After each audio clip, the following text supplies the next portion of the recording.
ମୁଁ ତ ପର୍ସନାଲି ଏ କଥା କହିବି ଯେ ଅନ୍ୟାନ୍ୟ ଜିନିଷର ଚାଷ ଟିକେ ଅଧିକା ହେବା ଦରକାର, ଯେମିତି ଡାଲି, ମକା, ତେଲ, ମାନେ ସୂର୍ଯ୍ୟମୁଖୀ, ମିଲେଟ୍, ଏଭଳି ଆଳୁ, ପିଆଜ, ଏଗୁଡ଼ାର ପ୍ରଡକ୍ସନ୍ ଅଧିକା ହେବା ଦରକାର।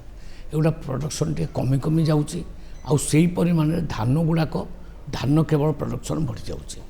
ଖାଲି ଧାନ ପ୍ରଡକ୍ସନ୍ ହେଲେ ଦେଶର ଉନ୍ନତି ହେଇପାରିବନି।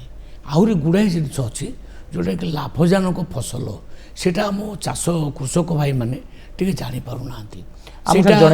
ସେଇଟା ଆମ କୃଷି ବିଭାଗ ତରଫରୁ ତାର ଗୋଟେ ମୁଭମେଣ୍ଟ ଚାଲିଛି, କେମିତି ଅଧିକରୁ ଅଧିକ ସେମାନେ ଯେଉଁଥିରେ ଲାଭ ଅଧିକ ପାଇବେ।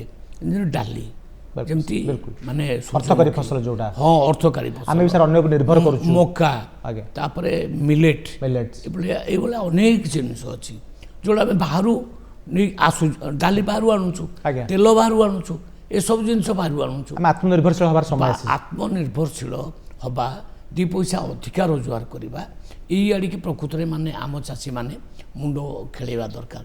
ମାନେ ସେଥିପାଇଁ ଆମେ ମଧ୍ୟ ଗୋଟେ ମୁଭମେଣ୍ଟ ଆମ ସରକାର ଆରମ୍ଭ କରିଛି।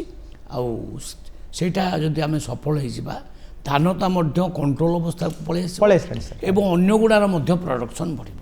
ଇଏ ହେଉଛି ଆମ ଲକ୍ଷ୍ୟ।